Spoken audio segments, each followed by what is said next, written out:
Welcome students in this online session. हम जो subject पढ़ रहे हैं general methods of teaching and today we will discuss about activity method of teaching. Activity method क्या होता है इसको देखेंगे आज हम। एक्टिविटी मेथड को समझने के लिए कन्फ्यूशियस की जो सेइंग है इसके अकॉर्डिंग कन्फ्यूशियस कहते हैं what I here I forget, what I see I remember, what I do I know।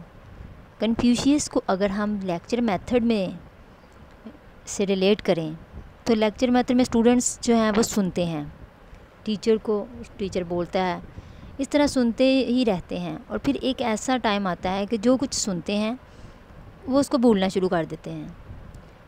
तो यही कन्फ्यूशियस कह रहा है कि what I here I forget, कि मैं जो सुनता हूँ वो मैं भूल जाता हूँ। और अगर हम डेमोन्स्ट्रेशन मेथड को देखें, डेमोन्स्ट्रेशन में क्योंकि मुजाहरा किया जाता है, प्ले किया जाता है, एक्ट किया जाता है और उसमें स्टूडेंट्स देखते हैं तो कुछ देर के बाद वो भी भूल जाते हैं कि उन्होंने क्या देखा, किस तरह से वो एक्टिविटी हुई, तो उसकी रियलिटी तक पहुँच नहीं पाते। और अगर हम एक्टिविटी मेथड की बात करें तो इसमें क्या होता है कि जैसे कन्फ्यूशियस कहता है कि what I do I know, कि मैं जो करता हूँ वो मैं जानता हूँ।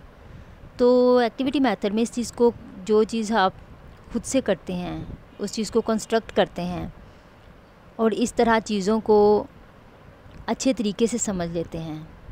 तो जो चीज़ें खुद से की जाती हैं, जैसे कि एक्टिविटी मेथड में स्टूडेंट्स लर्निंग बाय डूइंग की फ़िलासफ़ी पे काम करते हैं, तो इस तरह से जो चीज़ें खुद से करते हैं वो अच्छी तरह से समझ जाते हैं और लॉन्ग टर्म मेमोरी में शामिल हो जाती हैं।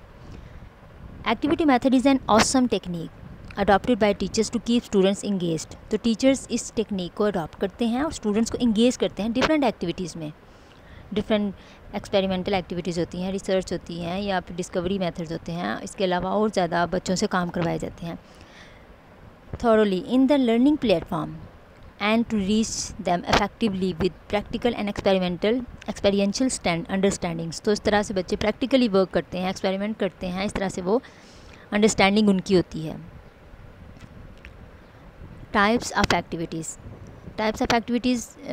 इसकी क्या हैं लर्निंग मेथड की, जो एक्टिविटी मेथड है।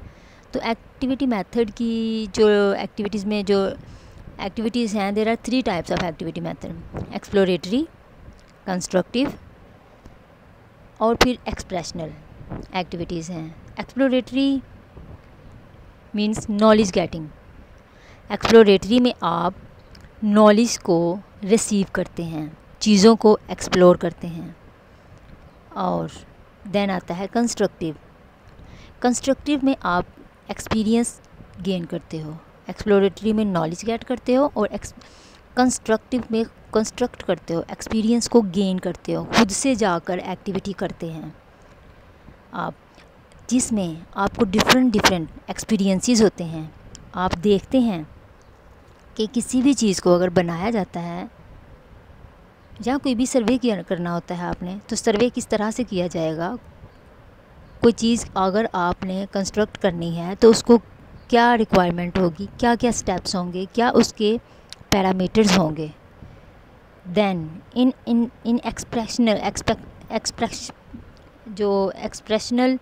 प्रेजेंटेशन है, उसमें आपने जो एक्टिविटी की होती है, जो कंस्ट्रक्शन की होती है, जो एक्सप्लोरेटरी में नॉलेज गेट किया होता है, तो एक्सप्रेशनल में आप प्रेजेंटेशन देते हो। आप इससे रिलेटेड जो आपने डाटा इकट्ठा किया होता है प्रेजेंट करेंगे। लेट्स सपोज अगर आप में से फॉर एग्ज़ाम्पल एक टीचर आपको एक एक्टिविटी देता है कि कोई आपको प्रोजेक्ट दे दिया जाता है। प्रोजेक्ट आपका किसी भी चीज़ से पर हो सकता है, जैसे कि नेचुरल साइंसेस में आप कोई भी चीज़ कंस्ट्रक्ट करते हैं और सोशल साइंसेस को अगर हम देखें तो इसमें किसी का बिहेवियर अगर चेक करना होता है, सपोज़ बच्चों का बिहेवियर चेक करना हो, तो बच्चों से रिलेटेड पहले एक्सप्लोरेटरी करेंगे। पहले आप नॉलेज देखेंगे किस टाइप के बिहेवियर होते हैं, कौन से बिहेवियर होते हैं, बिहेवियर कैसे चेंज होते हैं। इसके बाद आप फील्ड में जाते हैं, बच्चों से डायरेक्ट मिलते हैं और फिर बच्चों की बच्चों के डिफरेंट बिहेवियर को जज करते हैं, इनको एक्सपीरियंसेस करवाते हैं और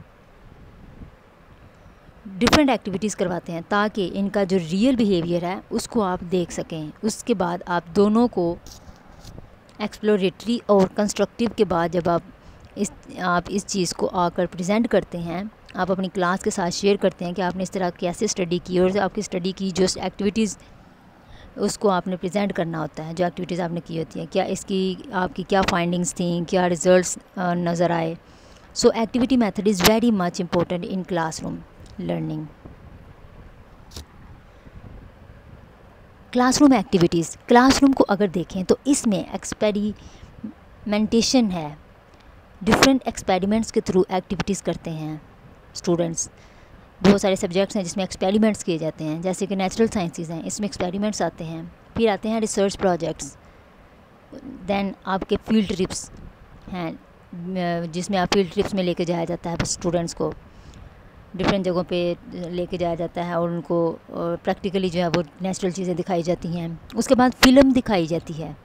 फ़िल्म इसलिए दिखाई जाती है कि बच्चों को खुद से जो चीज़ें नहीं दिखाई जा सकती या नहीं करवाई जा सकती, जान नहीं लेके जाया जा सकता, जो चीज़ें दूर होती हैं, तो बच्चों को फ़िल्म के ज़रिए या मूवीज़ के ज़रिए से वो चीज़ें दिखाई जाती हैं। जैसे जियोग्राफी के स्टूडेंट्स को जैसे बहुत सी प्लेसेस हैं, बहुत सी जगह हैं उनको जहाँ पे बच्चों को नहीं लेके जाया जा सकता, तो उनको डॉक्यूमेंट्री फ़िल्म के ज़रिए जो है वो चीज़ें दिखाई जाती हैं।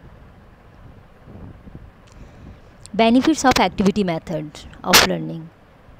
एडवांटेजेस में सबसे पहले जो बेनिफिट है कि स्टूडेंट एक्टिविटी इन्वॉल्व होते हैं, कि स्टूडेंट्स जो है वो एक्टिविटी में खुद इन्वॉल्व होते हैं। लर्नर्स और स्टूडेंट्स को डेमोक्रेटिक एनवायरनमेंट दिया जाता है, डेमोक्रेटिक माहौल होता है जिसमें स्टूडेंट्स खुद अपनी एक्टिविटी के अंदर इन्वॉल्व होते हैं और उनकी एक्टिव पार्टिसिपेशन होती है। एक्टिविटी मेथड स्टूडेंट सेंटर होता है, इसमें स्टूडेंट्स इनडायरेक्ट जो है एक दूसरे के साथ डायरेक्टली इंटरेक्ट करते हैं और स्टूडेंट्स एक दूसरे से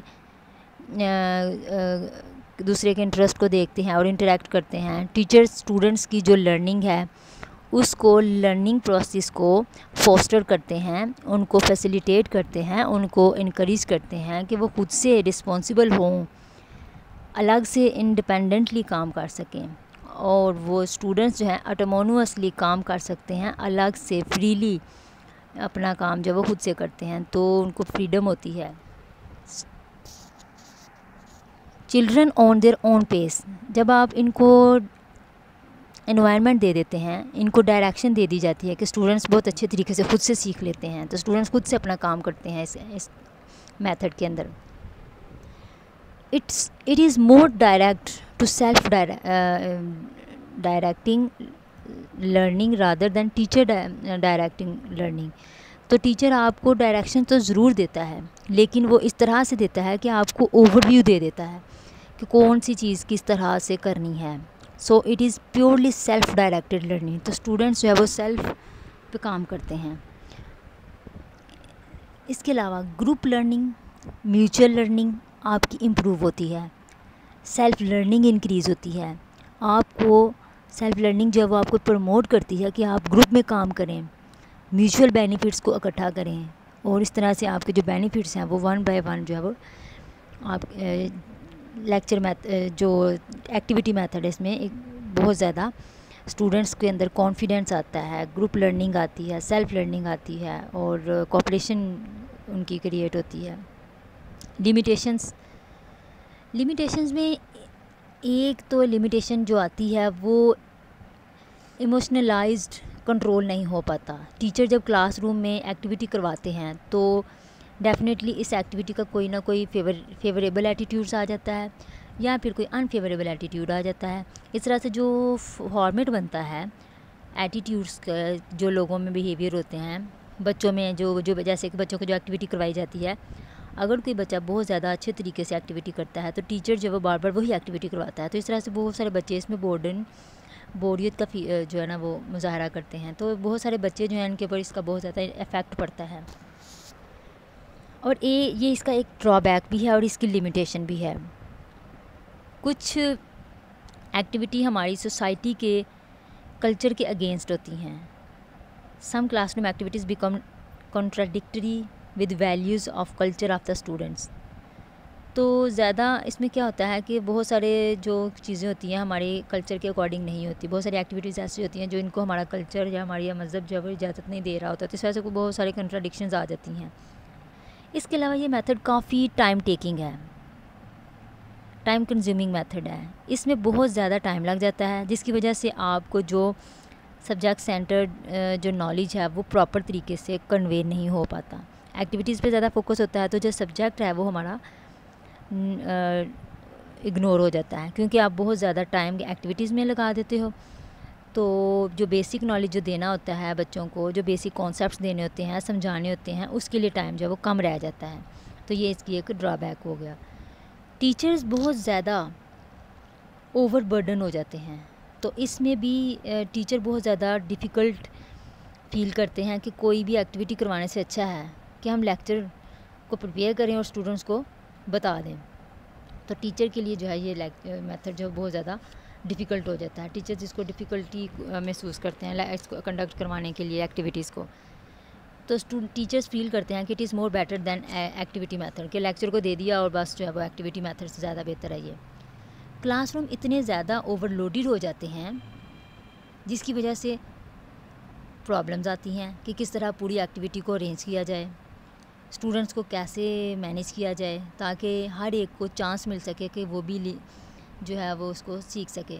तो ये भी एक लिमिटेशन है कि सब बच्चों को चांस नहीं मिल पाता। क्लासरूम बहुत ज़्यादा ओवर क्राउडेड हो जाती हैं, क्लासरूम की जो स्ट्रेंथ है बहुत ज़्यादा हो जाती है, तो इस तरह मैनेजमेंट प्रॉब्लम जो है बहुत ज़्यादा आ जाती हैं। टीचर्स इतने ज़्यादा प्रोफेशनली ट्रेंड नहीं हैं, lack of professional training of teachers. किसी भी एक्टिविटी को करवाने के लिए टीचर्स जो हैं वो प्रोफेशनली ट्रेन नहीं होते कि वो with in time frame, with in a given time, with in a time period आप इसको कंप्लीट करवा सकें। तो टीचर जो है वो बहुत ज़्यादा इसमें नहीं करवा पाते, तो इनकी ट्रेनिंग नहीं होती इतनी।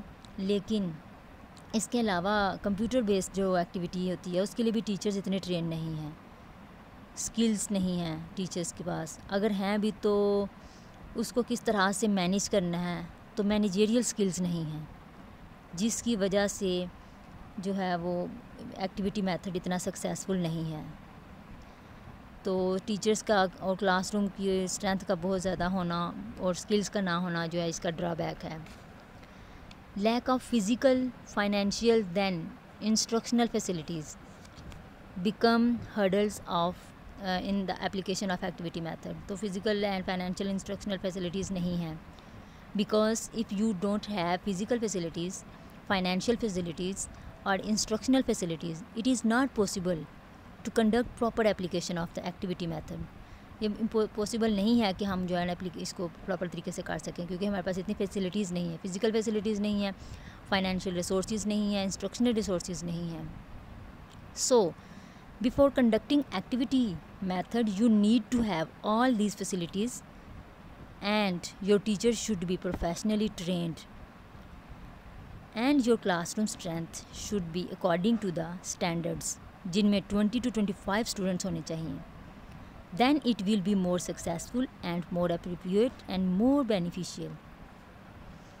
तो एक्टिविटी मेथड के लिए इन तमाम चीज़ों का होना बहुत ज़रूरी है। Thank you.